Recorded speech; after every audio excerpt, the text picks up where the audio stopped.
അവലം നുഅമ്മിരുകും മാ യതദക്കറു ഫീഹി മൻ തദക്കർ വജാഅകുമുൻ നദീർ. അവലം നുഅമ്മിരുകും, ഞാൻ നിങ്ങൾക്ക് ആയുസ് തന്നില്ലയോ, ഞാൻ നിങ്ങൾക്ക് ആയുസ് തന്നില്ലയോ, ഞാൻ നിങ്ങൾക്ക് സമയം തന്നില്ലയോ. മാ യതദക്കറു ഫീഹി മൻ തദക്കർ, ആലോചിക്കേണ്ടവർക്ക്, പഠിക്കേണ്ടവർക്ക്, ചിന്തിക്കേണ്ടവർക്ക്, പഠിച്ച് മനസ്സിലാക്കാനുള്ള സമയം ഞാൻ നിങ്ങൾക്ക് തന്നില്ലയോ. നിങ്ങൾക്ക് ഒരു 50 വർഷം ജീവിക്കാനുള്ള ചാൻസ് തന്നില്ലേ? നിങ്ങളുടെ തൊട്ടടുത്തുള്ള ആളുകളൊക്കെ മരിച്ചു പോകുന്നത് നിങ്ങൾ കണ്ടില്ലേ? വൃദ്ധരായ ആളുകൾ പ്രയാസപ്പെടുന്നത്, രോഗികളായ ആളുകൾ കഷ്ടപ്പെടുന്നത്, ദരിദ്രരായ ആളുകൾ അനുഭവിക്കുന്ന ദുരിതം, ഇതൊക്കെ നിങ്ങൾ നേരിട്ട് കണ്ടില്ലേ?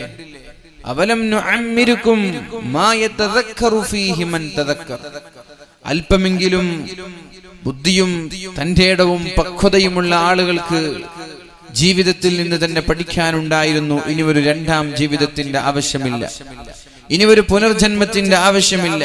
വജാഅകുമുൻ നദീർ, ഇനി ബുദ്ധിയില്ലാത്ത തന്റേടമില്ലാത്ത ആളുകൾക്ക് മനസ്സിലാക്കി കൊടുക്കാൻ വജാഅകുമുൻ നദീർ, നിരന്തരമായി മുന്നറിയിപ്പുകാർ വന്നില്ലയോ? പ്രവാചകന്മാരിലൂടെ, അല്ലാഹുവിന്റെ മഹാന്മാരായ ഔലിയാക്കളിലൂടെ, അതുപോലെ തന്നെ ഇടയ്ക്കിടെ നമ്മൾ കേൾക്കുന്ന പ്രഭാഷണങ്ങളിലൂടെയൊക്കെ നരകത്തെയും സ്വർഗത്തെയും ചിത്രീകരിക്കുന്ന രീതിയിൽ അല്ലാഹുവിന്റെ റഹ്മത്തിനെയും അല്ലാഹുവിന്റെ ശിക്ഷയെയും നമ്മൾക്ക് മനസ്സിലാക്കി തരുന്ന രീതിയിൽ മുന്നറിയിപ്പുകാർ നിങ്ങളിലേക്ക് വന്നില്ലയോ? വജാഅകുമുൻ നദീർ, അല്ലാഹു മുന്നറിയിപ്പുകാരെ അയച്ചു, ചിന്തിക്കാൻ നിങ്ങൾക്ക് സമയം തന്നു. എന്നിട്ടൊന്നും നന്നാവാൻ തയ്യാറാവാത്ത നിങ്ങൾ ഇന്നിവിടെ വെച്ച് അട്ടഹസിക്കുകയോ? ഇല്ല. ഫദൂഖു, നിങ്ങൾ അനുഭവിച്ചോളൂ, ഫദൂഖു, നിങ്ങൾ അനുഭവിച്ചോളൂ. മാലിൽ ളാലിമീന മിൻ നസീർ, അക്രമികളായ ആളുകൾക്ക് അല്ലാഹു ഒരു സഹായിയെയും നൽകൂല, സഹായിക്കുകയില്ല. അക്രമികളായ ആളുകളെ അല്ലാഹു സഹായിക്കുകയില്ല. നന്നാവാൻ അല്ലാഹു ചാൻസ് തന്ന്, അവസരങ്ങൾ തന്ന്, നന്നാവാതെ മരിച്ചു കഴിഞ്ഞ ശേഷം അല്ലാഹുവിന്റെ ഭയാനകമായ നരകം ലഭിച്ചപ്പോ ഇനി ഒരു പുനർജന്മം എനിക്ക് വേണമെന്ന് പറയുന്ന, കണ്ടാലേ തിരിച്ചറിയൂ എന്ന് പറയുന്നവർ, അല്ലെങ്കിൽ അനുഭവിച്ചാലേ തിരിച്ചറിയൂ എന്ന് പറയുന്നവർ, കിട്ടിയാലേ ഞാൻ പഠിക്കൂ എന്ന് പറയുന്നവർ, ഇത്തരം ആളുകൾക്ക് ഇസ്ലാമിൽ യാതൊരു സ്ഥാനമില്ല. മുസ്ലിമീങ്ങളെ, മുഅ്മിനീങ്ങളെ അല്ലാഹു പരിചയപ്പെടുത്തുന്നത് തന്നെ യുഅ്മിനൂന ബിൽ ഗൈബി, അദൃശ്യ കാര്യങ്ങളിൽ വിശ്വസിക്കുന്നവർ എന്നാണ്. അദൃശ്യ കാര്യങ്ങളിൽ വിശ്വസിക്കുന്നവരാണ് മുഅ്മിനീങ്ങൾ. കണ്ടതേ വിശ്വസിക്കാൻ പാടുള്ളൂ, അതില്ല. അത് ഏത് അണ്ടനും അടകോടനും വിശ്വസിക്കാൻ പറ്റും, കണ്ട കാര്യങ്ങൾ. അപ്പൊ കാണാൻ പറ്റാത്ത കാര്യങ്ങൾ, ഖബർ നമ്മൾ കണ്ടിട്ടില്ല, മഹ്ശർ നമ്മൾ കണ്ടിട്ടില്ല, നരകം നമ്മൾ കണ്ടിട്ടില്ല, ഇതൊന്നും കാണാത്ത ലോകമാണ്. ഇത് നമ്മൾ വിശ്വസിക്കുന്നു. എന്റെ ഹബീബ് അങ്ങനെ പഠിപ്പിച്ചു, അതുകൊണ്ട് ഞാൻ വിശ്വസിക്കുന്നു. നബി തങ്ങളെ കണ്ടോ? ഇല്ല. നബി തങ്ങളെയും നമ്മൾ കണ്ടിട്ടില്ല. ആര് പറഞ്ഞു? ഞങ്ങളുടെ ഉസ്താദുമാരുടെ ഉസ്താദുമാർ, പൂർവ്വപിതാക്കന്മാരിൽ നിന്ന് നമ്മൾക്ക് ലഭിച്ച ആ ഒരു പാഠം. അലിഫ് ലാം മീം ذلك الكتاب لا ريب فيه هدى للمتقين الذين يؤمنون بالغيب ويقيمون الصلاة. മുഅ്മിനീങ്ങൾ എന്ന് പറയുന്നത്, സത്യവിശ്വാസികൾ എന്ന് പറയുന്നത്, അദൃശ്യമായ കാര്യങ്ങളിൽ വിശ്വസിക്കുന്ന, ഗൈബായ കാര്യങ്ങളിൽ വിശ്വസിക്കുന്ന ആളുകൾ. അത്തരം ആളുകളുടെ ഹിദായത്തിന് വേണ്ടിയിട്ടാണ് അല്ലാഹു തആല പരിശുദ്ധ ഖുർആനിനെ പറഞ്ഞയച്ചത്.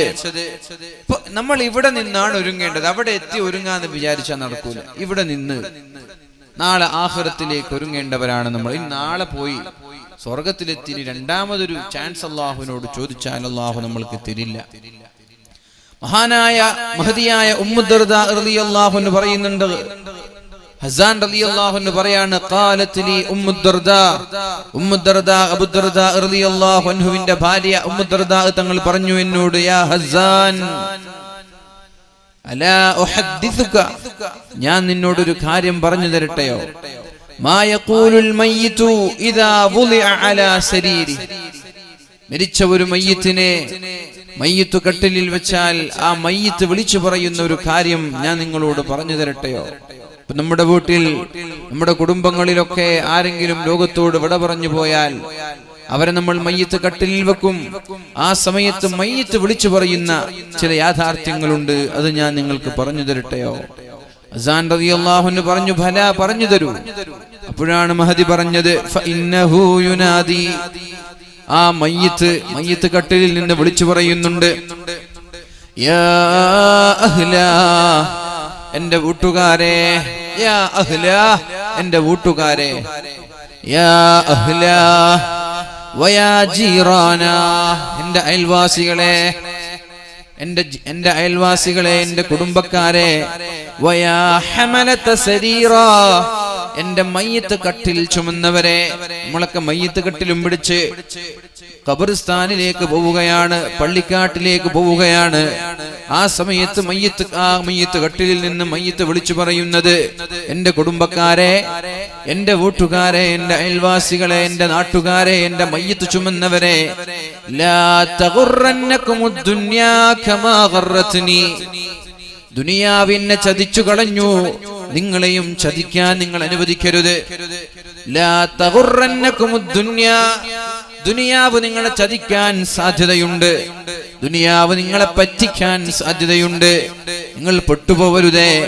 ഞാൻ ഏതായാലും പെട്ടുപോയി, കമാ ഗറത്നി, ഞാൻ പെട്ടതുപോലെ നിങ്ങൾ പെടാൻ പാടില്ല. വലാ തലഅബന്ന ബികും കമാ തലഅബത് ബി, എന്നെ കൊണ്ട് ദുനിയാവ് ഒരുപാട് കാര്യങ്ങൾ ചെയ്യിപ്പിച്ചു കളഞ്ഞിരിക്കുകയാണ്. എന്നെ ദുനിയാവ് ഒരുപാട് കാര്യങ്ങളിൽ ഇടപെടുത്തി. എന്നാൽ നിങ്ങളെ കളിക്കാൻ ദുനിയാവ് കളിപ്പിക്കും, പക്ഷേ നിങ്ങൾ കളിക്കരുത്. എന്നെ ദുനിയാവ് കളിപ്പിച്ചു, ഞാൻ ദുനിയാവിനെ വഴിപ്പെട്ടു പോയി. ഇനി നിങ്ങളെയും ദുനിയാവ് കളിപ്പിക്കും, നിങ്ങൾ ആ കളിയിൽ ചേരരുത് എന്ന് മയ്യത്ത് കട്ടിലിൽ വെച്ച് മയ്യത്ത് ചുമന്നു പോകുന്ന ആളുകളോട്, കുടുംബക്കാരോട്, അയൽവാസികളോട് മയ്യത്ത് പറയുന്നുണ്ട് എന്ന് മഹദിയായ ഉമ്മു ദർദാ റളിയല്ലാഹു അൻഹാ. എന്നിട്ട് പറയാണ്, ഫഇന്ന അഹ്ലി, എന്റെ ഭാര്യയുണ്ട്, എന്റെ ഭർത്താവുണ്ട്, എന്റെ മക്കളുണ്ട്, എന്റെ കുടുംബക്കാരുണ്ട്, ലം യഹ്മിലു അന്നി മിൻ വിസ്രി ശൈആ, എന്റെ തെറ്റുകൾ ഏറ്റെടുക്കാൻ എന്റെ ഒരു മകനും തയ്യാറാകുന്നില്ല, എന്റെ ഭർത്താവ് തയ്യാറാകുന്നില്ല, എന്റെ ഭാര്യയും തയ്യാറാകുന്നില്ല, എന്റെ മക്കളും തയ്യാറാകുന്നില്ല എന്റെ തെറ്റുകൾ ഏറ്റെടുക്കാൻ. എന്റെ തെറ്റുകൾക്ക് ഞാൻ തന്നെയാണ് സമാധാനം പറയേണ്ടത്. فإن أهلي لم يحملوا عني من وزري شيئا, എന്റെ ഒരു തെറ്റ് പോലും ഏറ്റെടുക്കാൻ അവർ തയ്യാറാകുന്നില്ല. വലോ ഹാജൂനി اليوم عند الجبار لحجوني, എനിക്കെതിരെ തർക്കിക്കാൻ, എനിക്കെതിരെ തെളിവ് പറയാൻ, എനിക്കെതിരെ സാക്ഷി നിൽക്കാൻ എന്റെ കുടുംബക്കാർക്ക്, എന്റെ മക്കൾക്ക്, എന്റെ ഭാര്യയ്ക്ക്, എന്റെ ഭർത്താവിന് അവസരം ലഭിച്ചാൽ ആ അവസരം അവർ നഷ്ടപ്പെടുത്താതെ എനിക്കെതിരെ സാക്ഷി നിൽക്കാൻ വരെ അവർ തയ്യാറാകും. എന്നിട്ട് മഹദിയായ ഉമ്മു ദർദാ റളിയല്ലാഹു അൻഹ പറയുകയാണ്, അദ്ദുന്യാ അസ്ഹറു ലിഖൽബിൽ അബ്ദി മിൻ ഹാറൂത വമാറൂത്, ഹാറൂത്തിനും മാറൂത്തിനും ദുനിയാവിനോടുണ്ടായിരുന്ന ഭ്രമത്തെക്കാളും ദുനിയാവ് എല്ലാ ആളുകളെയും മയക്കിക്കളയുമെന്ന് ഉമ്മു ദർദാ റളിയല്ലാഹു അൻഹ പറയുന്നുണ്ട്. നമ്മുടെ ശരീരത്തെ, നമ്മുടെ മനസ്സിനെ ദുനിയാവിൽ മയക്കിക്കളയും. എത്ര കിട്ടിയാലും നമ്മൾക്ക് തികയില്ല.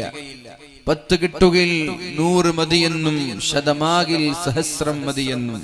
10 കിട്ടുമ്പോ നമ്മൾക്ക് 100 വേണം, 100 കിട്ടുമ്പോ 1000 വേണം, ഇനി 1000 കിട്ടിയാലോ പിന്നെ 10000 വേണം.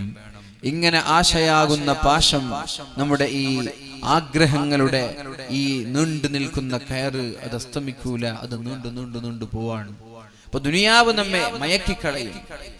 ഹാറൂത്തിനെയും മാറൂത്തിനെയൊക്കെ മയക്കിയതുപോലെ അതിനേക്കാളും ഉഷാറായി ദുനിയാവ് നമ്മെ മയക്കിക്കളയും. ആരെങ്കിലും ഈ ദുനിയാവിനെ പിന്തുടരുകയും ദുനിയാവിന്റെ പളപ്പളപ്പിൽ മയങ്ങുകയും ചെയ്തു പോയാൽ അവര് ജീവിതത്തിൽ പരാജയപ്പെട്ടവരാണ് എന്നുള്ളൊരു സന്ദേശം മഹദിയായ ഉമ്മു ദർദാ റളിയല്ലാഹു അൻഹ നമ്മൾക്ക് നൽകുകയാണ്.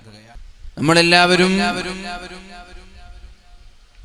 ദുനിയാവിൽ പ്രയാസങ്ങളും ദുഃഖങ്ങളും പ്രാരാബ്ധങ്ങളും പേറി നടക്കുന്നു. അതോടൊപ്പം ചില സന്തോഷങ്ങളും ഉണ്ടാവാറുണ്ട്.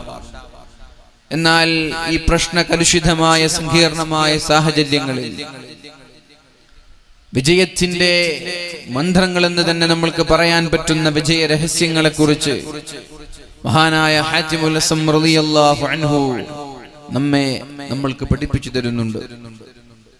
അദ്ദേഹത്തിന്റെ ഗുരുവര്യൻ ശഖീഖുൽ ബൽഖി റളിയല്ലാഹു അൻഹുവിന്റെ കൂടെ 30 വർഷക്കാലം ഇൽമ പഠിക്കുകയും എന്നിട്ട് 30 വർഷക്കാലത്തെ പഠനം പൂർത്തിയാക്കിയ ശേഷം തന്റെ ശിഷ്യനോട് ഉസ്താദ് ചോദിച്ചൊരു ചോദ്യമാണ്, 30 വർഷം പഠിച്ചിട്ട് എന്റെ മോൻ എന്താണ് എന്നിൽ നിന്ന് നേടിയത്? 30 വർഷക്കാലം എന്നിൽ നിന്ന് പഠിച്ചിട്ട് എന്താ നിങ്ങൾക്ക് കിട്ടിയത്? 4-5 ദിവസം നീണ്ടു നിൽക്കുന്ന വഅദ് കഴിഞ്ഞ് സ്ഥിരമായി വഅദിൽ പങ്കെടുത്ത നിങ്ങളോട് 5 ദിവസത്തെ വഅദിൽ നിന്ന് എന്ത് കിട്ടി എന്ന് ചോദിച്ചാൽ, ഇന്നലത്തെ വഅദിൽ നിന്ന് എന്ത് കിട്ടി എന്ന് ചോദിച്ചാൽ, ഇന്നത്തെ വഅദിൽ നിന്ന് എന്ത് കിട്ടി എന്ന് ചോദിച്ചാൽ പറയാൻ നിങ്ങൾക്ക് മറുപടി വേണം. അതിനായിരിക്കണം നമ്മൾ വഅദിന് വരേണ്ടതും വഅലുകൾ സംഘടിപ്പിക്കേണ്ടതും. മഹാനായ ഹാത്തിമുൽ അസ്സം തങ്ങൾ 30 വർഷക്കാലം പഠിച്ചു കഴിഞ്ഞിട്ട് ശഖീഖുൽ ബൽഖി എന്ന് പറയുന്ന ഉസ്താദ് ചോദിച്ചപ്പോ 30 വർഷക്കാലത്തെ പഠന കാലയളവിൽ എന്തു നേടി എന്ന് ചോദിച്ചപ്പോ എനിക്ക് വെറും 8 കാര്യങ്ങളാ പഠിക്കാൻ കഴിഞ്ഞത്. 8 കാര്യം പഠിക്കാൻ 30 വർഷം പോണോ? ചിലപ്പോ 50 വർഷം പോകേണ്ടി വരും. ചിലപ്പോ ഒരു നൂറ്റാണ്ട് പഠിച്ചാലും ഈ 8 കാര്യങ്ങൾ കിട്ടൂല. അങ്ങനെ ജീവിതത്തിലെ വിജയമന്ത്രമാക്കി മാറ്റാനുള്ള 8 വിജയ രഹസ്യങ്ങൾ നിങ്ങളുടെ കൂടെ പഠിച്ചതിൽ നിന്ന്, നിങ്ങളുടെ കൂടെ ചെലവഴിച്ചതിൽ നിന്ന് എനിക്ക് കിട്ടിയെന്ന് മഹാനായ ഹാത്തിമുൽ അസ്സം റളിയല്ലാഹു അൻഹു. ഹാത്തിമുൽ അസ്സം റളിയല്ലാഹു അൻഹുവിന്റെ ഒരു ജമാഅത്ത് നിസ്കാരം ഇഷ്ടപ്പെടുകയുണ്ടായി. അദ്ദേഹം പള്ളിയിലേക്ക് ജമാഅത്ത് പ്രതീക്ഷിച്ച് പള്ളിയിലേക്ക് പോയി. അപ്പോ അദ്ദേഹത്തിന്റെ ജമാഅത്തിന് ഇഷ്ടപ്പെട്ടപ്പോ വല്ലാത്ത വിഷമത്തോടെ ഇരിക്കുകയാണ്. പടച്ചോൻ എന്റെ ഒരു ജമാഅത്തിന് ഇഷ്ടപ്പെട്ടല്ലോ. മഹാനായ അബൂ ഇസ്ഹാഖുൽ ബുഖാരി റളിയല്ലാഹു അൻഹു അദ്ദേഹത്തിന്റെ സമീപത്തേക്ക് കടന്നു വന്നിട്ട്, നിങ്ങൾ വിഷമിക്കണ്ട, ഒരു നിസ്കാരല്ലേ പോയത്, നിങ്ങൾ ജമാഅത്ത് പ്രതീക്ഷിച്ചിട്ട് വന്നതല്ലേ, അതുകൊണ്ട് നിങ്ങൾക്ക് ജമാഅത്തിന്റെ പ്രതിഫലം കിട്ടും, നിങ്ങൾ ടെൻഷൻ ആവണ്ട, നിങ്ങൾ ദുഃഖിതനാവണ്ട എന്ന് പറഞ്ഞിങ്ങനെ ആശ്വസിപ്പിക്കുകയാണ്. എന്നിട്ട് മഹാനായ ഹാത്തിമുൽ അസ്സം തങ്ങൾ പറഞ്ഞു, മനുഷ്യന്മാരൊക്കെ എവിടെ എത്തി? മനുഷ്യന്മാരുടെ അവസ്ഥ എന്താണ്? ഇന്ന് മനുഷ്യന്മാർക്ക് ദുനിയാവിലെ മുസീബത്താണ് ദീനിലെ മുസീബത്തിനേക്കാളും പ്രധാനം. ദുനിയാവിലെ മുസീബത്താണ് ദീനിലെ മുസീബത്തിനേക്കാളും പ്രധാനം. കാരണം എന്റെ ഒരു മകൻ മരിച്ചുപോയാൽ 10,000-കണക്കിന് ആളുകൾ വന്നിട്ട് എന്നെ സമാധാനിപ്പിക്കും, എന്നെ വന്ന് ആശ്വസിപ്പിക്കും. കുഴപ്പമില്ല ഹാത്തിം തങ്ങളെ, അല്ലാഹു തന്നതിൽ നിന്ന് ഒന്നല്ല കൊണ്ടുപോയത്, ഇൻഷാ അല്ലാഹ് നിങ്ങൾക്ക് അല്ലാഹു പകരം നൽകും എന്നൊക്കെ പറഞ്ഞ് 10,000-കണക്കിന് ആളുകൾ എന്നെ ആശ്വസിപ്പിക്കും. പക്ഷേ എന്റെ ജമാഅത്തിന് ഇഷ്ടപ്പെട്ടപ്പോ എന്നെ ആശ്വസിപ്പിക്കാൻ ഒരേ ഒരാളാണ് കടന്നു വന്നത് എന്ന് വേദനയോടെ മഹാനായ ഹാത്തിമുൽ അസ്സം തങ്ങൾ പങ്കുവെക്കുന്നുണ്ട്. ഇന്നിപ്പോ ജമാഅത്തല്ല, നിസ്കാരം ഖളാ ആയാൽ പോലും ആർക്കൊരു പ്രശ്നമില്ല. സ്വന്തം ജന്മം നൽകിയ മാതാപിതാക്കൾക്ക് പോലും മക്കൾ ഖളാ ആക്കി കളയുന്ന നിസ്കാരത്തിന്റെ പേരിൽ യാതൊരു വ്യാകുലതയോ നഷ്ടമോ അല്ലെങ്കിൽ വെപ്രാളമോ നമ്മൾ കാണാറില്ല. ഭക്ഷണം കഴിച്ചില്ലെങ്കിൽ ഉമ്മയ്ക്ക് വിഷമമാണ്. അതേപോലെ രോഗിയായാലും ഉമ്മയ്ക്ക് പ്രയാസമാണ്. SSLC-യിൽ A+ കിട്ടിയില്ലെങ്കിലും ഉമ്മയുടെ വിഷമം മാറാറില്ല. തോറ്റുപോയാൽ പിന്നെ പറയേ വേണ്ട. അപ്പുറത്തുള്ള അയൽവാസിയെക്കാളും ഒരു മാർക്ക് കുറഞ്ഞു പോയതിന്റെ പേരിൽ മക്കളെ ശകാരിക്കുന്ന ഉമ്മമാരുണ്ട്. എന്നാൽ നിസ്കാരത്തിന്റെ കാര്യം വരുമ്പോ സുബഹി നിസ്കരിക്കാത്ത കിടന്നുറങ്ങുന്ന മക്കളെ ഓർത്ത് വിഷമിക്കുന്ന വിലപിക്കുന്ന ഒരു മാതാവിനെയും ഒരു പിതാവിനെയും ഇന്ന് കാണാറില്ല. എന്നാലും ഒരു മാസത്തിൽ 10 ഖത്തം ഖുർആൻ ഓതണമെന്ന് നിർബന്ധ ബുദ്ധിയോടെ മക്കൾ നിർബന്ധിക്കുന്ന മാതാവുമുണ്ട്. അങ്ങനെയുള്ള ഉമ്മമാരുമുണ്ട്. ഒരു ദിവസം 10 ജുസ് ഓതണം, 3 ദിവസം കൊണ്ട് ഒരു ഖത്തം തീർക്കണം. അങ്ങനെ ആ രീതിയിൽ ഒരു ദിവസം 10 ജുസ് പാരായണം ചെയ്ത് 3 ദിവസം കൊണ്ട് ഖത്തം തീർത്ത സഹോദരിയെ ഈ പരിശുദ്ധ റമളാനിൽ എനിക്കറിയാം. അങ്ങനെയുള്ള ഉമ്മമാരുമുണ്ട്. ചില ഉമ്മമാർ ദുനിയാവിന് അമിതമായ പ്രാധാന്യം നൽകുമ്പോൾ മറ്റു ചില ഉമ്മമാർ ദുനിയാവിന് പ്രാധാന്യം നൽകാതെ ഉഖ്റവിയായ കാര്യങ്ങൾക്ക് പ്രാധാന്യം നൽകുന്നുണ്ട്. ആരാണ് അവസാനം അന്തിമ വിജയം ആർക്കാൻ? അവസാനത്തെ ചിരി ആർക്കാൻ? ദുനിയാവിന്റെ പ്രലോഭനങ്ങൾക്ക് വഴങ്ങിയവർ ഇരുലോകത്തും പരാജയത്തിന്റെ കയ്പുനീര് കുടിക്കുമ്പോ ദുനിയാവിന്റെ പ്രലോഭനങ്ങൾക്ക് വഴങ്ങാതെ, ദുനിയാവിന്റെ ഇംഗിതങ്ങൾക്ക് വഴങ്ങാതെ, ദുനിയാവിലെ സുഖങ്ങളെല്ലാം ത്യജിച്ച് വളരെ പ്രയാസങ്ങൾ അനുഭവിച്ച് ഉഖ്റവിയായ പാരത്രിക ലോകത്ത് വിജയം നേടണമെന്ന പ്രതീക്ഷയോടെ മക്കളെ വളർത്തിയ മാതാപിതാക്കൾ ദുനിയാവിലെയും ആഖിറത്തിലെയും വിജയികളാണ്. അല്ലാത്തവർ ദുനിയാവിലെയും ആഖിറത്തിലെയും പരാജിതരാണ്. അതുകൊണ്ട് എവിടെ വിജയം വേണം, എവിടെ സന്തോഷം വേണം എന്ന് തീരുമാനിക്കേണ്ടത് നമ്മൾക്ക് അള്ളാഹു ബുദ്ധി നൽകിയിട്ടുണ്ട്. അള്ളാഹു നമ്മൾക്ക് സമയം തന്നിട്ടുണ്ട്. നമ്മളാണ് സ്വയം തിരിച്ചറിയേണ്ടത്. ഇനി ഞാൻ നിങ്ങൾക്ക് വിട്ടുതരികയാണ്. അള്ളാഹു നമ്മെ നല്ലവരിൽ ഉൾപ്പെടുത്തട്ടെ. അള്ളാഹു നമ്മെ നല്ലവരിൽ ഉൾപ്പെടുത്തട്ടെ.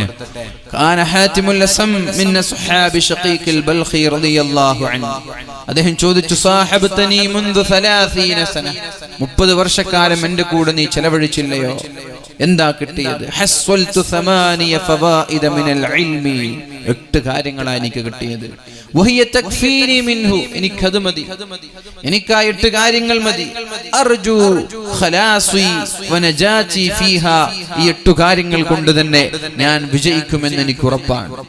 8 കാര്യങ്ങൾ കൊണ്ട് തന്നെ എനിക്ക് വിജയിക്കുമെന്ന് ഉറപ്പ് തന്നെയാണ്. അപ്പോഴാണ് ഉസ്താദ് ചോദിച്ചത്, എന്താണ് ആ 8 കാര്യങ്ങൾ?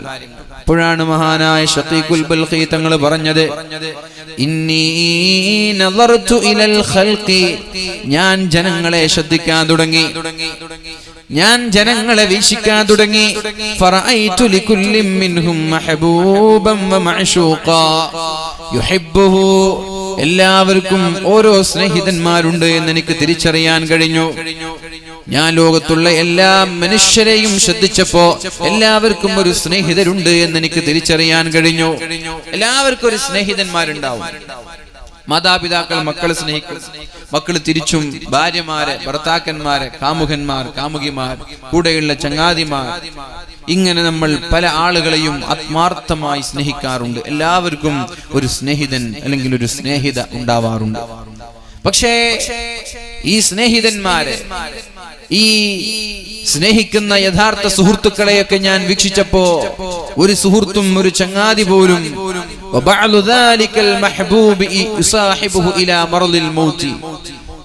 രോഗശയ്യയിൽ കിടന്നിട്ട് മരണത്തോട് മല്ലിടുന്ന സമയങ്ങളിൽ കൂടെ നിൽക്കാൻ ഭൂരിഭാഗം സ്നേഹിതന്മാരും തയ്യാറാവാറില്ല.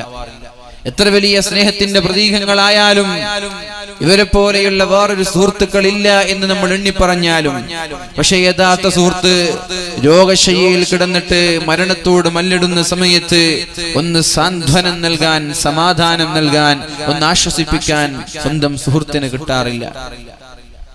ചില ആളുകൾ മരണം വരെ കൂടെ നിൽക്കും, എന്നിട്ട് മയ്യത്ത് കുളിപ്പിക്കാനും കഫൻ ചെയ്യാനും എല്ലാം കൂടെ നിന്നിട്ട് പള്ളി കാട്ടിലേക്ക് മയ്യത്ത് കട്ടിൽ കൊണ്ടുപോയി മയ്യത്ത് ഖബറിൽ വെച്ച് മിൻഹാ ഖലഖനാകും, ഈ മണ്ണിൽ നിന്നാണ് ഞാൻ നിന്നെ സൃഷ്ടിച്ചത്, ഇതിൽ നിന്നാണ് നിന്നെ ഞാൻ മടക്കുന്നത്, ഇതിൽ നിന്നാണ് ഞാൻ നിന്നെ സൃഷ്ടിച്ചത്, ഇതിലേക്കാണ് ഞാൻ നിന്നെ മടക്കുന്നത്, ഇതിൽ നിന്ന് തന്നെ നിന്നെ ഞാൻ പുനർജനിപ്പിക്കുകയാണെന്നുള്ള ദിക്ർ ചൊല്ലി ഒരുപടി മണ്ണ് വാരി തിരിച്ചു വരികയാണ്. ഖബറിൽ കൂടെ കിടക്കാൻ ഒരാളും തയ്യാറാകുന്നില്ല. ആരെങ്കിലും തയ്യാറാവാറുണ്ട്? ഏതെങ്കിലും ഏറ്റവും ബെസ്റ്റ് ഫ്രണ്ട് എന്നൊക്കെ നമ്മൾ പറയുന്ന ഒരു ചങ്ങാതി പോലും, എന്റെ ചങ്ങാതി മരിച്ചല്ലോ പഠിച്ചോനെ ഞാനും കൂടെ കിടക്കട്ടെ, അങ്ങനെ ആരെങ്കിലും തയ്യാറാവാറുണ്ടോ? അല്ലെങ്കിൽ ഭർത്താവിനെ ആത്മാർത്ഥമായി സ്നേഹിക്കുന്ന ഭാര്യ, ഞാനും എന്റെ ഭാര്യയുടെ കൂടെ, എന്റെ ഭർത്താവിന്റെ കൂടെ ഖബറിൽ കിടക്കട്ടെ, അല്ലെങ്കിൽ ഞാനും എന്റെ ഭാര്യയുടെ കൂടെ ഖബറിൽ കിടക്കട്ടെ, എന്റെ ഉപ്പയുടെ കൂടെ, എന്റെ മക്കളുടെ കൂടെ, എന്റെ ഉമ്മയുടെ കൂടെ. ആരും പറയാറില്ലല്ലോ. എല്ലാവരും അവരുടെ മയ്യത്തിനെ, ജനാസയെ ഖബറിൽ വെച്ച് ഒരു പിടി മണ്ണ് വാരി നേരെ വീട്ടിലേക്ക് തിരിച്ചു വരികയാണ്. അപ്പൊ ഞാൻ കണ്ട ചങ്ങാത്തം, ഞാൻ കണ്ട ഫ്രണ്ട്ഷിപ്പ് ഇതാണ്. ദുനിയാവിലുള്ള ഫ്രണ്ട്ഷിപ്പ് ഒക്കെ മരണത്തോടു കൂടി കഴിഞ്ഞു. മരിച്ചു കഴിഞ്ഞാൽ പിന്നെ ഒരു ഫ്രണ്ട്ഷിപ്പും ഇല്ല, പിന്നെ ഒരു ബന്ധമില്ല, പിന്നെ ഒരു സ്നേഹമില്ല. പിന്നെ ഈ ഫ്രണ്ട്ഷിപ്പിന് എന്തർത്ഥമുള്ളത്? പിന്നെ ഈ ഫ്രണ്ട്ഷിപ്പിൽ എന്തർത്ഥമുള്ളത്? പിന്നെ ഈ സ്നേഹത്തിൽ എന്തർത്ഥമാണുള്ളത്? നമ്മുടെ യഥാർത്ഥ ജീവിതം തുടങ്ങുന്നത് ഖബറിൽ വെച്ചാണ്. ഒരു മുസ്ലിമീങ്ങളെ സംബന്ധിച്ചിടത്തോളം നമ്മൾ മനസ്സിലാക്കി നമ്മുടെ ജീവിതം തുടങ്ങുന്നത് ഖബറിൽ വെച്ചാണ്. അപ്പൊ നമ്മൾക്ക് ഖബറിലേക്കാണ് നമ്മുടെ യഥാർത്ഥ ചങ്ങാതിമാരെ വേണ്ടത്. നമ്മളെ സഹായിക്കാനും നമ്മുടെ കൂടെ നിൽക്കാനും നേരം പോക്കിനൊക്കെ നമ്മൾക്ക് ആള് വേണ്ടത് നമ്മുടെ ഖബറിടത്തിലാണ്. പക്ഷേ ഖബറിടത്തിലേക്ക് ഒരാളും കടന്നു വരുന്നില്ല. പിന്നെ എന്തിനാ ചങ്ങാതിമാർ? A friend in need is a friend indeed. നമ്മൾ പറയും ഒരു യഥാർത്ഥ ചങ്ങാതി എന്ന് പറയുന്നത് ആവശ്യ സമയങ്ങളിൽ സഹായിക്കുന്നവരാണ്. പക്ഷെ ആവശ്യമുള്ള സമയം ഖബറിലാണ്. മഹാനായ ഉസ്മാൻ തങ്ങൾ പേടിച്ച് കരഞ്ഞു പോയത് അങ്ങനെയല്ലേ? എനിക്ക് നരകത്തെ പേടിയില്ല, സ്വർഗത്തെ, മഹ്ശറെ, സിറാത്തിനെ എനിക്ക് പേടിയില്ല, ഞാൻ ഖബറിനെ പേടിക്കുന്നത് അവ്വലു മൻസിലിൻ മിൻ മനാസിലിൽ ആഖിറ, എന്റെ ജീവിതം തുടങ്ങുന്ന ആദ്യത്തെ വീട് ഈ ഖബറിലാണ്. എന്റെ ഇന്റർവ്യൂ ആദ്യ ഇന്റർവ്യൂ നടക്കുന്നത് ഈ ഖബറിലാണ്. ഈ ഇന്റർവ്യൂ ഇതിൽ തോറ്റുപോയാൽ പിന്നെ എല്ലാം തോൽവിയാണ്. ഇത് എൻട്രൻസ് എക്സാം ആണ്. ഈ എൻട്രൻസിൽ തോറ്റുപോയാൽ പിന്നെ അങ്ങോട്ട് കിടക്കില്ല, അങ്ങോട്ട് പ്രവേശനമില്ല. എൻട്രൻസ് എക്സാം അങ്ങനെയല്ലേ? എൻട്രൻസ് എക്സാമിൽ തന്നെ തോറ്റുപോയാൽ പിന്നെ പരീക്ഷ എഴുതാൻ കഴിയുമോ? പിന്നെ മറ്റുള്ള മേഖലകൾ എത്തിപ്പെടാൻ പറ്റില്ലല്ലോ. എൻട്രൻസ് എക്സാം നടക്കുന്നത് ഖബറിലാണ്. ആ ഖബറിൽ ഞാൻ തോറ്റാൽ പിന്നെ എല്ലാം തോൽവി. ഇവിടെ ജയിച്ച എല്ലാം സന്തോഷമാണ്. മഹാനായ ഉസ്മാൻ ഇബ്നു അഫ്ഫാൻ തങ്ങൾ പേടിച്ചതുപോലെ ഒരു മനുഷ്യന്റെ ജീവിതം തുടങ്ങുന്നത് ഖബറിൽ വെച്ചാണ്. ആ ഖബറിലേക്കാണ് ചങ്ങാതിമാർ വേണ്ടത്, ആ ഖബറിലേക്കാണ് കൂട്ടുകാർ വേണ്ടത്. പക്ഷെ ലോകത്തുള്ള ഒരു ചങ്ങാതി പോലും മരിച്ചവന്റെ കൂടെ ഖബറിലേക്ക് പോവാറില്ല. മരിച്ചവന്റെ കൂടെ ഖബറിലേക്ക് പോവാറില്ല, ഒരു ചങ്ങാതി പോവാറില്ല. അപ്പോഴാണ് ഞാൻ ആലോചിക്കാൻ തുടങ്ങിയത്, എന്തിനാണ് ഈ ദുനിയാവിലുള്ള ചങ്ങാതിമാരെന്തിനാണ്? മരിക്കുമ്പോൾ ഒരുപടി മണ്ണ് വാരി തിരിച്ചു പോകുന്ന ചങ്ങാതിമാര് എന്തിനാണ്? എനിക്കെന്തിനാണ്? ഞങ്ങൾക്ക് എന്തിനാണ്? അങ്ങനെ ആലോചിക്കുമ്പോഴാണ് ഞാൻ ഖബറിലേക്ക് കൂടെ വരുന്ന ചങ്ങാതിമാർ ആരാണെന്ന് ആലോചിച്ചത്. ഞാൻ നാളെ മരിച്ച് ഖബറിൽ കിടക്കുന്ന സമയങ്ങളിൽ എന്റെ കൂടെ ഖബറിലേക്ക് കടന്നു വരുന്നവർ ആരാണ് എന്ന് ഞാൻ ആലോചിച്ചത്. അങ്ങനെ ആലോചിക്കുമ്പോഴാണ് അല്ലാഹുവിന്റെ ഹബീബായ റസൂലുള്ളാഹി സ്വല്ലല്ലാഹു അലൈഹി വസല്ലമ തങ്ങൾ പറഞ്ഞ വിഷയം എനിക്ക് ഓർമ്മ വന്നത്. ഫമാ വജത്തുഹു ഗൈറൽ അഅമാലി സ്വാലിഹ, സ്വാലിഹായ പ്രവർത്തനങ്ങളല്ലാതെ ഒരാളും എന്റെ ഖബറിലേക്ക് കടന്നു വരൂല എന്ന് എനിക്ക് ഉറപ്പാണ്. ഒരാളും വരൂല.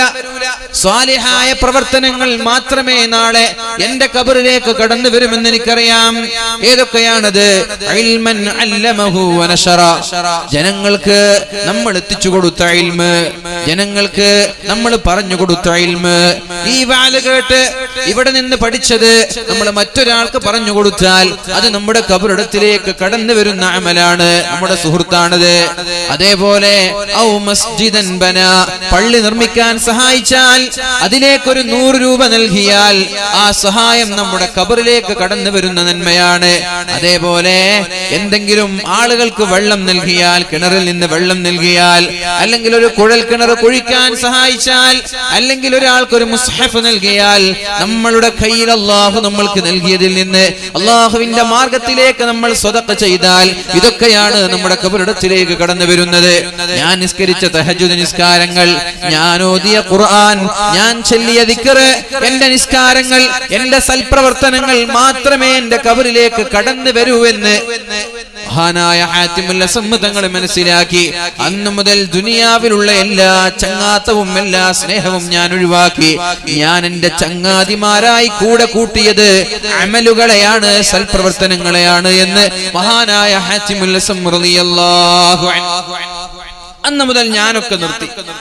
മനുഷ്യന്മാരുമായിട്ടുള്ള ചങ്ങാത്തവും ഫ്രണ്ട്ഷിപ്പൊക്കെ നിർത്തിയിട്ട് എന്റെ കൂടെ എന്റെ ഖബറിടത്തിലേക്ക് വെളിച്ചമായി വരുന്ന, എന്റെ ഖബറിടത്തിലേക്ക് പ്രകാശമായി കടന്നു വരുന്ന, എന്റെ ഖബറിടത്തിലേക്ക് എന്റെ ഖബറിടം വിശാലമാക്കാൻ കടന്നു വരുന്ന അമലുകളെയാണ് ഞാൻ പരിചയപ്പെടാൻ പോയത്. അപ്പോഴാണ് എനിക്ക് ലഭിച്ചത് മുഹാഫളത്തുസ് സ്വലവാത്ത്, നിസ്കാരങ്ങൾ വളരെ കൃത്യമായി നിസ്കരിക്കണമെന്ന് മനസ്സിലായി. ബാങ്ക് കൊടുക്കുമ്പോൾ നിസ്കരിക്കുന്ന നിസ്കാരക്കാരായി നമ്മൾ മാറണമെന്ന് മനസ്സിലായി. കൃത്യമായി നിസ്കരിക്കുന്ന ആളുകൾക്ക് ഖബറിൽ അല്ലാഹു ശിക്ഷ നൽകൂല എന്നാണ്. ബാങ്ക് വിളിക്കുമ്പോൾ നിസ്കരിക്കുന്നവർ തോന്നുമ്പോൾ നിസ്കരിക്കുന്നവരല്ല, ബാങ്ക് വിളിക്കുമ്പോൾ നിസ്കരിക്കുന്ന ആളുകൾക്ക് അല്ലാഹു ഖബറിൽ ശിക്ഷ നൽകൂല എന്ന് മനസ്സിലായി. അതേപോലെ തന്നെ ഖുർആൻ, നന്നായി ഖുർആൻ പാരായണം ചെയ്യുന്ന ആളുകൾ, ഖുർആൻ ഓതുന്ന ആളുകൾ, സ്വാഹിബുൽ ഖുർആനിനോട്, ഖുർആൻ ഓതുന്ന ആളുകളോട് അല്ലാഹു നാളെ പറയുമത്രേ, ഇഖ്റ ഇഖ്റ, ഓത് ഓത്. എന്നിട്ടോ സ്വർഗത്തിന്റെ 100 തട്ടുകളാണ് സ്വർഗത്തിനുള്ളത്. ആ 100 തട്ടിലേക്ക് ഖുർആൻ ഓതിക്കൊണ്ട് കയറ്. ഖുർആൻ ഓതിക്കൊണ്ട് ഇങ്ങനെ കയറാൻ പറയും. എത്രയാണോ അയാൾ ഖുർആൻ ഓതിയത്, ഓതി ഓതി ഓതി ദുനിയാവിൽ ഓതിയതിന് കണക്ക് അയാൾ പഠിച്ചത്, അയാൾക്ക് അറിയുന്നതെല്ലാം ഓതി എവിടെയാണോ തീരുന്നത് അവിടെയാണ് നിനക്ക് ഞാൻ തയ്യാറാക്കിയ സ്വർഗം. സ്വർഗം 100 തട്ടാണ്. അതിൽ ഏറ്റവും മനോഹരമായ 100ാമത്തെ തട്ടിലാണ് അള്ളാഹുവിന്റെ ഹബീബും മഹാന്മാരായ പ്രവാചകന്മാരുമുള്ളത്. ആ സ്വർഗത്തിലേക്ക് എത്താൻ പരിശുദ്ധ ഖുർആൻ നന്നായി പാരായണം ചെയ്യണമെന്നാണ്. ഖുർആൻ ഓതുന്ന ആളുകൾക്ക് അതിന് അവസരമുണ്ടാകും. ഖുർആൻ ഓതുന്ന ആളുകൾക്ക് ഖബറിൽ ശിക്ഷയില്ല എന്ന് പരിശുദ്ധ റസൂലുള്ളാഹ്. ഖുർആൻ ഓതുന്ന ആളുകൾക്ക് അല്ലാഹു ഖബറിടം വെളിച്ചമാക്കി കൊടുക്കുമെന്ന് മുഹമ്മദുർ റസൂലുള്ളാഹ്. നമ്മൾ ദുആ ചെയ്യാറുണ്ട്, അല്ലാഹുമ്മ നവ്വിർ ഖുബൂറനാ ബിനൂരിൽ ഖുർആൻ. അല്ലാഹുവേ, ഖബറിനെ പരിശുദ്ധ ഖുർആനിന്റെ വെളിച്ചം കൊണ്ട് നീ ഞങ്ങളുടെ ഖബറിടങ്ങളെ വെളിച്ചമാക്കണേ അല്ലാഹ്. അല്ലാഹുവേ, നൂരിൽ ഖുർആൻ, ഖുർആനിന്റെ വെളിച്ചം കൊണ്ട് ഞങ്ങളുടെ ഖബറിടങ്ങളെ വെളിച്ചമാക്കണേ അല്ലാഹ്. എത്ര കണ്ട് ഖുർആൻ ഓതിയോ അതിനനുസരിച്ചാണ് നമ്മുടെ ഖബറിടങ്ങൾ വെളിച്ചമായി മാറുന്നത്. അതേപോലെ അല്ലാഹുവിന്റെ ഹബീബായ റസൂലുള്ളാഹി സ്വല്ലല്ലാഹു അലൈഹി വസല്ലമ തങ്ങൾ പറഞ്ഞത്, വകസറത്തു തസ്ബീഹ്, നന്നായി അല്ലാഹുവിനെ തസ്ബീഹ് ചൊല്ലണം. സുബ്ഹാനല്ലാഹ് സുബ്ഹാനല്ലാഹ്. ഒരു സുബ്ഹാനല്ലാഹ് ചൊല്ലുമ്പോൾ അല്ലാഹു നമ്മൾക്ക് വേണ്ടി ഒരു വൃക്ഷം നാളെ സ്വർഗ്ഗത്തിൽ അല്ലാഹു നമ്മൾക്ക് വേണ്ടി ഒരുക്കി വെക്കുന്നു എന്ന് മുഹമ്മദുർ റസൂലുള്ളാഹ്.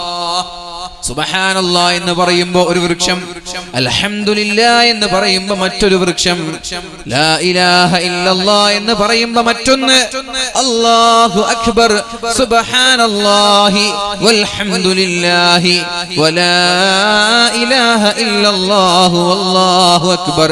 ഈ ദിക്ർ ചൊല്ലുമ്പോൾ അല്ലാഹു അവർക്ക് വേണ്ടി സ്വർഗ്ഗത്തിൽ ഒരു പൂങ്കാവനം പണിതു കൊടുക്കുമെന്ന്, ഒരു പൂന്തോട്ടം പണിതു കൊടുക്കുമെന്ന് പരിശുദ്ധ റസൂലുള്ളാഹ്. ചൊല്ലണം, സുബ്ഹാനല്ലാഹി വൽഹംദുലില്ലാഹി വലാ ഇലാഹ ഇല്ലല്ലാഹു വല്ലാഹു അക്ബർ.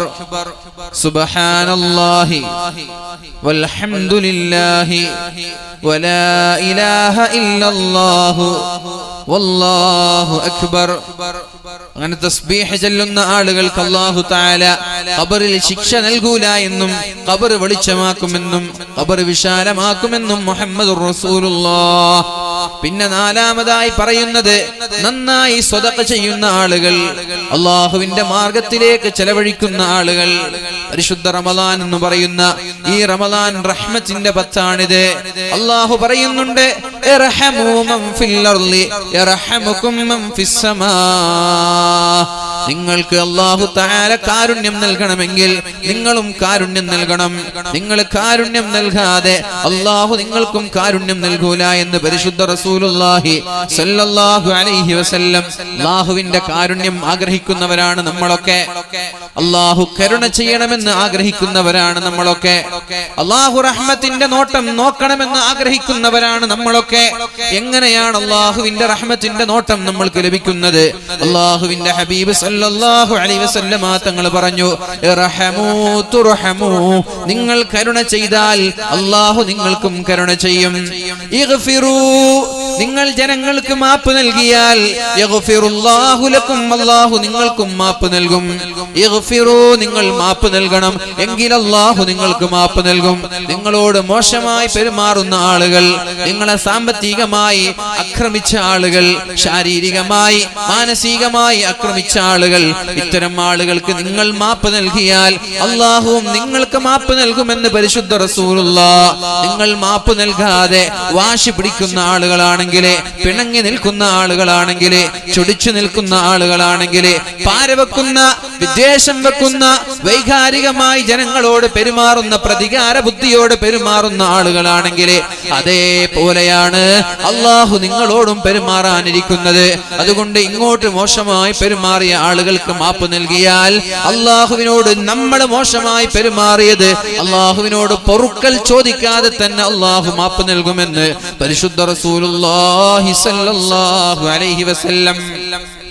എന്നിട്ട് അള്ളാഹുവിന്റെ ഹബീബ് പറയാണ്, വൈലുൽ ലിൽ മുസദ്ദീൻ, വൈലുൽ ലിൽ മുസദ്ദീൻ. വാശി പിടിക്കുന്ന ആളുകൾക്ക് നാശമുണ്ട്, സ്ഥിരമായ ഒരു തെറ്റിൽ വ്യാപൃതരായ ആളുകൾക്ക് നാശമുണ്ട്. അല്ലദീന യുസിറൂന അലാ മാ ഫഅലു വഹും യഅലമൂൻ. തെറ്റാണെന്നറിഞ്ഞിട്ടും തെറ്റാണെന്നുള്ള ബോധത്തോടെ അതിൽ നിന്ന് തെറ്റിൽ നിന്ന് മാറി നിൽക്കാതെ നിരന്തരമായി തെറ്റ് ചെയ്യുന്ന ആളുകൾ അപകടത്തിലാണ് എന്ന് പരിശുദ്ധ റസൂലുള്ളാഹ്. അറിയാതെ ചെയ്തതിന്റെ പേരിൽ അള്ളാഹു ഒരാളെയും ശിക്ഷിക്കൂല. ഉറങ്ങിയതിന്റെ പേരിലും അറിയാത്തതിന്റെ പേരിലും അള്ളാഹു ശിക്ഷിക്കൂല. അങ്ങനല്ലേ? അല്ലാഹുമ്മ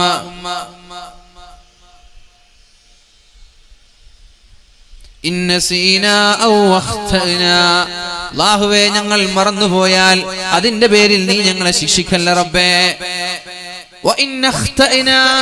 ഞങ്ങൾ അറിയാതെ ചെയ്തത്, അറിഞ്ഞിട്ട് മനഃപൂർവമല്ല, അറിയാതെ ചെയ്തത് ഞങ്ങൾക്ക് നീ പുറത്തു താ അല്ലാഹ്. പക്ഷേ അറിഞ്ഞുകൊണ്ട് ധിക്കാരത്തോടെ, തെറ്റാണെന്നുള്ള ബോധത്തോടെ, അള്ളാഹുവിനോടുള്ള ധിക്കാരത്തോടെ തെറ്റ് ചെയ്യുന്ന ആളുകൾക്ക് അള്ളാഹു പുറത്തു കൊടുക്കൂല. വൈലുൽ ലിൽ മുസദ്ദീൻ. ആരാണ് ഈ മുസദ്ദീങ്ങൾ എന്ന് പറയുന്നത്? അല്ലദീന യുസിറൂന അലാ മാ ഫഅലു വഹും യഅലമൂൻ.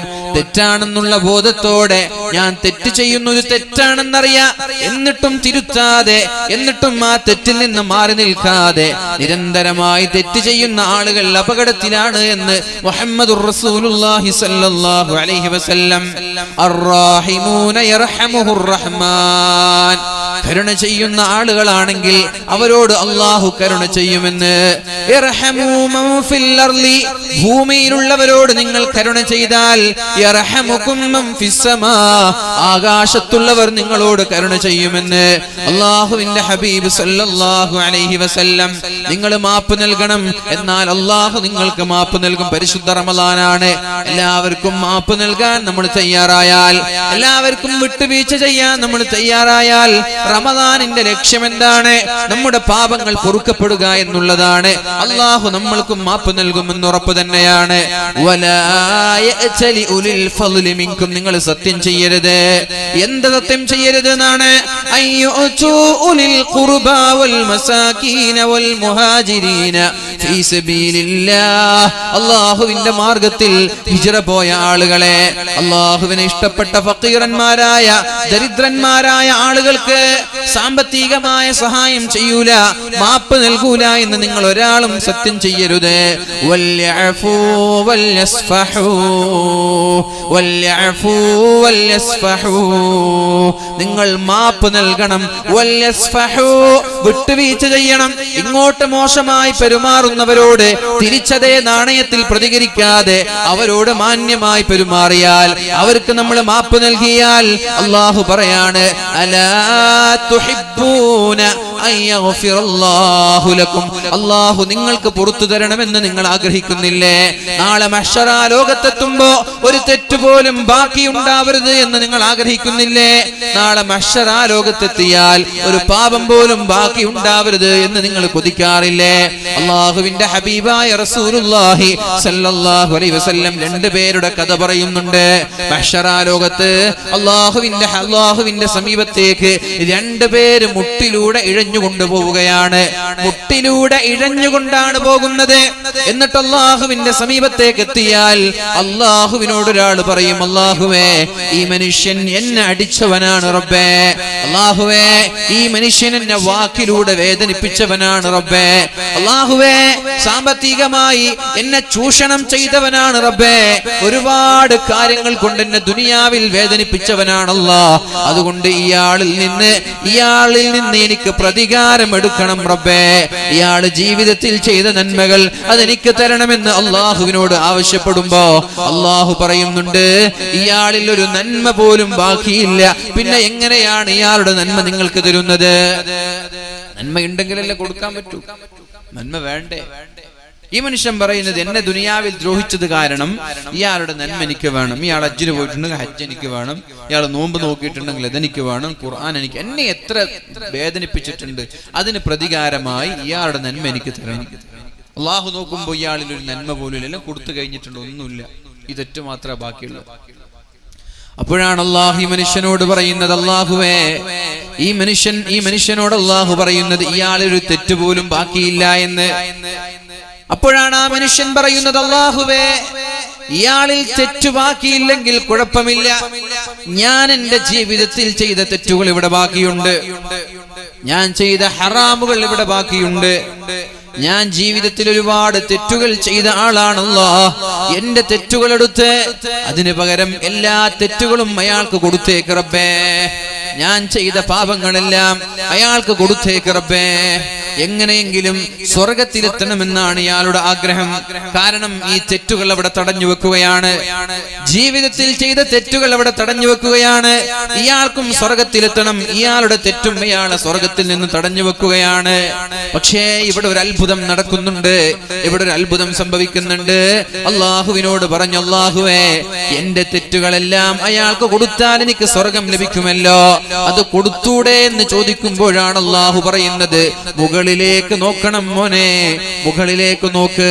അപ്പോഴാണ് അയാൾ മുകളിലേക്ക് കണ്ണുയർത്തുന്നത്. അപ്പോഴാണ് മനോഹരമായ സ്വർണം കൊണ്ടുള്ളൊരു കൊട്ടാരം, സ്വർണം കൊണ്ടുള്ളൊരു മൈതാനം, സ്വർണം കൊണ്ടുള്ള മനോഹരമായൊരു ഗ്രാമത്തിൽ, മനോഹരമായൊരു മൈതാനത്തിൽ അതിലേക്ക് മുത്തുകളും പവിഴങ്ങളും കൊണ്ട് അലങ്കരിച്ച മനോഹരമായൊരു കൊട്ടാരം കാണാനിടയായി. യാ അല്ലാഹ്, ഇത് ആരുടെ കൊട്ടാരമാണ് റബ്ബേ? ഇത് ഏത് പ്രവാചകന്റെ കൊട്ടാരമാണല്ലോ? ഇത് ഏത് സ്വഹാബാക്കളുടെ കൊട്ടാരമാണ് റബ്ബേ? ഇത് ഏത് രക്തസാക്ഷികളുടെ കൊട്ടാരമാണല്ലോ എന്ന് ചോദിക്കുമ്പോഴാണ് അള്ളാഹു പറയുന്നത്, ഇത് കച്ചവടത്തിന് വേണ്ടി വെച്ചതാണ്, ഇത് വിൽപ്പനക്ക് വെച്ചതാണ്, ഇത് ആരുടേതുമല്ല. ആരാണോ ഇതിന്റെ വില നൽകുന്നത് അവർക്ക് വേണ്ടി ഞാൻ തയ്യാറാക്കി വെച്ചിരിക്കുകയാണ് ഈ മനോഹരമായ കൊട്ടാരം. അപ്പൊ ചോദിച്ചോ, ഇത് ആർക്കും വാങ്ങാൻ പറ്റുമോ എന്ന്? ആർക്കും വാങ്ങാം. എന്താണ് ഇതിന്റെ വില? അതിന്റെ വില ഒന്ന് പറഞ്ഞു തരുമോ റബ്ബേ എന്ന് ചോദിച്ചപ്പോൾ അള്ളാഹു പറയാണ്, നിന്റെ സഹോദരനിൽ നിന്ന് പ്രതികാരം എടുക്കാനല്ലേ നീ വന്നത്? നിന്റെ സഹോദരൻ ദുനിയാവിൽ നിന്നെ ദ്രോഹിച്ചതിന്റെ പേരിൽ അയാളിൽ നിന്ന് പ്രതികാരം എടുക്കണമെന്ന് ചോദിച്ചിട്ടല്ലേ നീ വന്നത്? ആ പ്രതികാരം എടുക്കാതെ അയാൾക്ക് മാപ്പ് കൊടുക്കാൻ നീ തയ്യാറായാൽ, അയാളോട് വിട്ടുവീഴ്ച ചെയ്യാൻ നീ തയ്യാറായാൽ, അയാൾക്ക് ഒന്നും നോക്കാതെ കണ്ണും പൂട്ടി അയാൾക്ക് മാപ്പ് നൽകാൻ തയ്യാറായാൽ, അതാണ്, ആ മാപ്പാണ് ഈ കൊട്ടാരത്തിന്റെ വില, ആ മാപ്പാണ് ഈ കൊട്ടാരത്തിന്റെ വില. അപ്പോഴേക്കും ആ സഹോദരൻ പറഞ്ഞു, അല്ലാഹുവേ, എന്നാൽ ഞാൻ എന്റെ എല്ലാ തെറ്റുകൾക്കും മാപ്പ് നൽകുകയാണ് റബ്ബേ. ഇനി അയാളിൽ നിന്ന് എനിക്ക് പ്രതികാരം എടുക്കണമെന്നില്ല. അയാളുടെ തെറ്റ് എനിക്കോ, എന്റെ തെറ്റ് അയാൾക്കോ, അയാളുടെ നന്മ എനിക്കോ ആവശ്യമില്ല റബ്ബേ. അല്ലാഹുവേ, അയാൾക്ക് ഞാൻ പുറത്തു കൊടുത്തു എന്ന് പറയുമ്പോഴേക്കും അല്ലാഹു പറയുന്നുണ്ട്, എന്നാൽ അയാളുടെ കൈ നീ പിടിച്ചേക്ക്, അയാളുടെ കൈ പിടിച്ചേക്ക്. രണ്ടു പേരും കൂടി ആ മനോഹരമായ മൈതാനത്തിലുള്ള മുത്തുകളും പവിഴങ്ങളും കൊണ്ട് അലങ്കരിച്ച കൊട്ടാരത്തിലേക്ക് പോയിക്കോളൂ എന്ന് പറഞ്ഞ് രണ്ടുപേരെയും അല്ലാഹു നാളെ സ്വർഗത്തിലേക്ക് കൊണ്ടുപോകുമെന്ന് പരിശുദ്ധ റസൂലുള്ളാഹ്. അതുകൊണ്ട് നാളത്തെ സ്വർഗത്തിന്റെ വില എന്ന് പറയുന്നത് ജനങ്ങൾക്ക് മാപ്പ് നൽകലാണ്. ഭർത്താവ് ഭാര്യയ്ക്ക് മാപ്പ് നൽകിയേക്കണം, ഭാര്യ ഭർത്താവിനും മാപ്പ് നൽകിയേക്കണം, മക്കളും അതേപോലെ, മാതാപിതാക്കളും അതേപോലെ, അയൽവാസികളും അതേപോലെ, കുടുംബക്കാരും അതേപോലെ. ഒരു യഥാർത്ഥ വിശ്വാസിയായി മാറണമെങ്കിൽ അല്ലാഹുവിന്റെ ഹബീബായ റസൂലുള്ളാഹി സ്വല്ലല്ലാഹു അലൈഹി വസല്ലമ തങ്ങൾ നമ്മോട് പഠിപ്പിച്ചത്, നിങ്ങൾ യഥാർത്ഥ മുഅ്മിനാവണമെന്ന് നിങ്ങൾ ആഗ്രഹിക്കുന്നുണ്ടെങ്കിൽ ഫൽയുഹ്സിൻ ഇലാ ജാരിഹി, അയൽവാസികളോട് മാന്യമായി പെരുമാറണം, അയൽവാസികളോട് മാന്യമായി പെരുമാറണം. ചകുൻ മുഅ്മിന, എന്നാൽ യഥാർത്ഥ മുഅ്മിനാണ് നീ. അയൽവാസികൾക്ക് നിന്നെ ഇഷ്ടമല്ല എങ്കിൽ, അയൽവാസികൾക്ക് നിന്നോട് വെറുപ്പാണെങ്കിൽ, നിന്റെ സ്വഭാവം ഇഷ്ടമല്ലെങ്കിൽ, നിന്റെ പെരുമാറ്റം അയൽവാസികൾക്ക് ഇഷ്ടമല്ലെങ്കിൽ നീ മുഅ്മിനല്ല. നിന്റെ നിസ്കാരവും നിന്റെ നോമ്പും നഷ്ടത്തിലാണ്. നിന്റെ നോമ്പ്, നമ്മുടെ നിസ്കാരങ്ങൾ, നമ്മുടെ ആരാധനകൾ അല്ലാഹു സ്വീകരിക്കണമെങ്കിൽ അയൽവാസികൾക്ക് നമ്മോട് നല്ല മതിപ്പായിരിക്കണം. അതുകൊണ്ട് അവരോട് മാന്യമായി പെരുമാറേണ്ടതുണ്ട്. അതോടൊപ്പം അല്ലാഹുവിന്റെ ഹബീബായ റസൂലുള്ളാഹി സല്ലല്ലാഹു അലൈഹി വസല്ലമ തങ്ങൾ പറയുന്നുണ്ട്, വഅഹിബ്ബ ലിന്നാസി മാ തുഹിബ്ബു ലിനഫ്സിക. എന്താണോ നീ ഇഷ്ടപ്പെടുന്നത് അത് നിന്റെ നാട്ടുകാർക്ക്, നിന്റെ സഹോദരങ്ങൾക്ക്, നിന്റെ ചങ്ങാതിമാർക്ക് ഉണ്ടാവണമെന്ന് നീ ആഗ്രഹിച്ചാലല്ലാതെ നീ യഥാർത്ഥ മുസ്ലിമായി മാറൂല. മുസ്ലിമാവാൻ താടിയല്ല വേണ്ടത്, മുസ്ലിമാവാൻ തൊപ്പിയല്ല വേണ്ടത്, മുസ്ലിമാവാൻ വേണ്ടത് കന്തൂറയല്ല, മുസ്ലിമാവാൻ വേണ്ടത് വെള്ളക്കുപ്പായങ്ങളല്ല, മുസ്ലിമാവാൻ വേണ്ടത് പേരല്ല. മുസ്ലിമാവാനുള്ള യോഗ്യത, ഒരു മുസ്ലിമിന്റെ ഐഡന്റിറ്റി എന്ത് എന്ന് വളരെ വ്യക്തമായി അല്ലാഹുവിന്റെ ഹബീബ് പറഞ്ഞു, വഅഹിബ്ബ ലിന്നാസി മാ തുഹിബ്ബു ലിനഫ്സിക. എന്താണോ നീ ഇഷ്ടപ്പെടുന്നത് അത് നിന്റെ സഹോദരങ്ങൾക്കും ഉണ്ടാകണമെന്ന് നീ ആഗ്രഹിക്കണം. നീ ഇഷ്ടപ്പെടുന്നതെല്ലാം നിന്റെ സഹോദരങ്ങൾക്കും ഉണ്ടാവണം. നീ വെറുക്കുന്നതെല്ലാം അവർക്കും ഉണ്ടാവാൻ പാടില്ല. ഈ ഒരു മെന്റാലിറ്റി ആയിരിക്കണം നിനക്കുണ്ടാവേണ്ടത്. ഈ ഒരു ചിന്താഗതിയാണെങ്കിൽ നീ ഒരു മുസ്ലിമാണ്. അല്ലെങ്കിൽ നിന്റെ താടി കൊണ്ടോ തലപ്പാവ് കൊണ്ടോ നിന്റെ വസ്ത്രം കൊണ്ടോ നീ മുസ്ലിം ആവൂല എന്ന് മുഹമ്മദുർ റസൂലുള്ളാഹി സല്ലല്ലാഹു അലൈഹി വസല്ലം. അതുകൊണ്ട് യഥാർത്ഥത്തിൽ അല്ലാഹു നമ്മുടെ പാപങ്ങൾ മുഴുവനും പുറത്തു തരുന്നത് നമ്മൾ ജനങ്ങൾക്ക് മാപ്പ് നൽകുമ്പോഴാണ്. അങ്ങനെ പോയാലാ നാളെ രക്ഷപ്പെടാൻ കഴിയും. അല്ലാഹു നമ്മളൊക്കെ രക്ഷപ്പെടുത്തട്ടെ, അല്ലാഹു നമ്മളെയൊക്കെ രക്ഷപ്പെടുത്തട്ടെ. മഹാനായ ഹാത്തിമുൽ അസ്സം റളിയല്ലാഹു അൻഹു അദ്ദേഹം പറയുന്നുണ്ട്, തന്റെ ഉസ്താദിനോട് പറഞ്ഞ 8 കാര്യങ്ങളിൽ ഒന്നാമത്തെ വിഷയമാണ് നമ്മൾ ചർച്ച ചെയ്യുന്നത്. എന്തൊക്കെയാണ്? ഞാൻ ഒരുപാട് ആളുകളെ ശ്രദ്ധിക്കുകയുണ്ടായി. എല്ലാവർക്കും സ്നേഹിതന്മാരുണ്ട്. എല്ലാ സ്നേഹിതന്മാരും ഖബറിടം വരെ കൂടെ പോവാറുണ്ട്. ഖബറിടത്തിൽ ആരും പോവാറില്ല. മരിച്ചു കഴിഞ്ഞ് ഈ ചങ്ങാതിമാരെ കൊണ്ട് ഉപകാരം ലഭിക്കാറില്ല. എന്നാൽ എനിക്ക് വേണ്ടത് മരിച്ചു കഴിഞ്ഞാൽ എന്റെ കൂടെ ഖബറിൽ കിടക്കുന്ന ചങ്ങാതിമാരെയാണ്.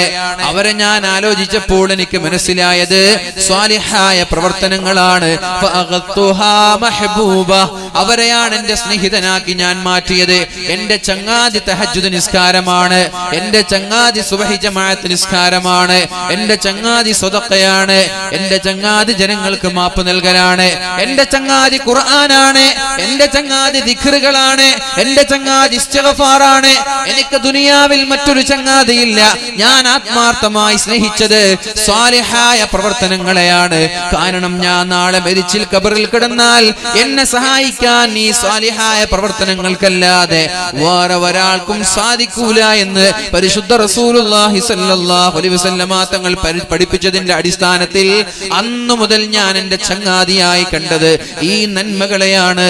ഞാൻ 8 വർഷം കൊണ്ട് പഠിച്ച 8 കാര്യങ്ങൾ, 30 വർഷം കൊണ്ട് പഠിച്ച 8 കാര്യങ്ങളിൽ ഒന്നാമത്തേത് ഇതാണ്. ഇപ്പൊ നമ്മൾ അങ്ങനെ തന്നെ നമ്മുടെ ജീവിതത്തിൽ ചങ്ങാതിയാക്കി മാറ്റേണ്ടത് അമലുൻ സ്വാലിഹയാണ്. സ്വാലിഹായ അമലുകൾ. ഖുർആൻ നമ്മുടെ ചങ്ങാതിയാവണം. അതെങ്ങനെ? ഇടയ്ക്കിടെ ഖുർആൻ എടുത്തു നോക്കണം. തസ്ബീഹ് മാല നമ്മുടെ ചങ്ങാതിയാവണം. തഹജ്ജുദ് നമ്മുടെ ചങ്ങാതിയാവണം. ഇസ്തിഗ്ഫാർ നമ്മുടെ ചങ്ങാതിയാവണം. ഇങ്ങനൊക്കെ ആയാൽ മാത്രമേ നാളെ ഖബറിൽ രക്ഷപ്പെടാൻ കഴിയൂ. നമ്മുടെയൊക്കെ ചങ്ങാതി റിമോട്ടും ടിവിയും മൊബൈൽ ഫോണൊക്കെ ആയിപ്പോയ ഹസ്റദ്ദുനിയ വൽ ആഖിറ, ദുനിയാവും പോയി ആഖിറവും പോയി. അല്ലാഹു നമ്മളെയൊക്കെ രക്ഷപ്പെടുത്തട്ടെ, അല്ലാഹു നമ്മളെയൊക്കെ രക്ഷപ്പെടുത്തട്ടെ. അതുകൊണ്ട് വളരെ പ്രധാനമായി 8 വിജയമന്ത്രങ്ങളാണ് നമ്മൾ ഇവിടെ ചർച്ച ചെയ്യുന്നത്. അതിലൊന്ന് നമ്മുടെ സുഹൃത്തായി കാണാൻ പറ്റണം അമലുൻ സ്വാലിഹ. ഒരു ചങ്ങാതിയെ കാണുമ്പോൾ എത്ര സ്നേഹം നമ്മൾക്ക് തോന്നാറുണ്ട്, അതേ ഒരു ആനന്ദം ഒരു യഥാർത്ഥ സുഹൃത്തിനെ കാണുമ്പോൾ മനസ്സിനൊരു കുളിർമ ലഭിക്കുന്ന ആ ഒരു കുളിർമ ബാങ്ക് കൊടുക്കുമ്പോൾ നമ്മുടെ ഹൃദയത്തിൽ ഉണ്ടാവണം. ബാങ്ക് കൊടുക്കുമ്പോ മനസ്സിനൊരു ആനന്ദം വേണം. നിസ്കരിക്കാൻ പോവാന്ന് പറഞ്ഞാൽ ഒരു ചങ്ങാതിയുടെ കൂടെ ടൂർ പോകുന്ന ഒരു രസം കിട്ടണം. നമ്മൾ ആ ഒരു രീതിയിലേക്ക് അമലുൻ സ്വാലിഹയെ മാറ്റിയാൽ രക്ഷപ്പെടും. സുബ്ഹി നിസ്കാരം കഴിഞ്ഞ് ളുഹർ നിസ്കാരം വരെയുള്ള സമയം, ളുഹർ കഴിഞ്ഞ് അസ്ർ വരെയുള്ള സമയം, അസ്ർ കഴിഞ്ഞാൽ മഗ്രിബ് കഴിഞ്ഞാൽ സുബ്ഹി എന്നിങ്ങനെ ഒരു നിസ്കാരം കഴിഞ്ഞ് അടുത്ത നിസ്കാരത്തെ നമ്മൾ കാത്തിരിക്കുന്ന ആ സമയം അല്ലേ? നമ്മൾ സുബ്ഹി നിസ്കരിച്ചിട്ട് ഇവിടെ ഇരിക്കുന്ന ആളുകളൊക്കെ ഒന്ന് ളുഹർ ബാങ്ക് കൊടുക്കാൻ കാത്തിരിക്കുന്ന ആളുകൾ ഈ കൂട്ടത്തിലുണ്ടാവും. ളുഹർ ബാങ്ക് കൊടുക്കാൻ കാത്തിരിക്കുന്നവരുണ്ടാവും.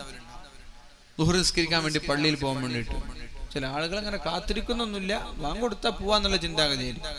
ചില ആളുകൾക്ക് ബാങ്ക് കൊടുത്താലും പോകണമെന്നില്ല എന്നുള്ള അഭിപ്രായമുള്ള ആളുണ്ടാവും. അപ്പൊ ഇതില് സുബഹി ബാങ്ക് കൊടുത്തിട്ട് ളുഹറിനെ കാത്തിരിക്കുന്ന ആളുകൾ അവർക്കൊരു പ്രത്യേകതയുണ്ട്. അവരാ ഒരു കാത്തിരിപ്പ് കാരണം സുബഹിയുടെയും ളുഹറിന്റെയും ഇടയിൽ അവർ ചെയ്ത തെറ്റുകളൊക്കെ അല്ലാഹു പുറത്തു കൊടുക്കുകയാണ്.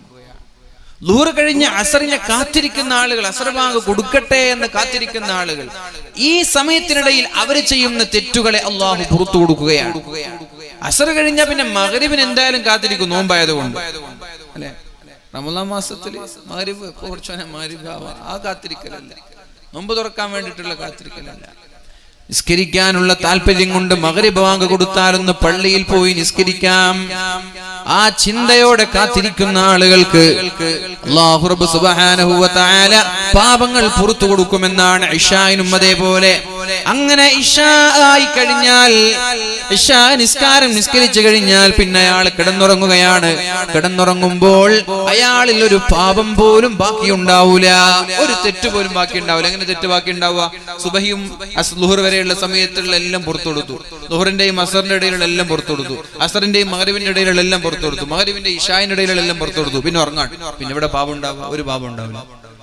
ഇപ്പൊ കാത്തിരിക്കണം, നിസ്കാരങ്ങളെ കാത്തിരിക്കണം. അപ്പൊ യഥാർത്ഥ ഒരു കൂട്ടുകാരനായ നമ്മൾ കാത്തിരിക്കും, യഥാർത്ഥ ഒരു ഫ്രണ്ടിനെ പോലെ ആയാൽ നമ്മൾ കാത്തിരിക്കും. അപ്പൊ നമ്മൾ എന്ത് ചെയ്യണം? അമലുൻ സ്വാലിഹായി ഇഷ്ടപ്പെടണം. റമദാൻ മാഷാ അല്ലാഹ് നോമ്പെടുക്കണം. സ്വതക്ക എനിക്ക് വലിയൊരു ആവേശമാണ്, എനിക്ക് ഇഷ്ടമാണ്, കഴിയുന്നത് കൊടുത്താൽ മതി.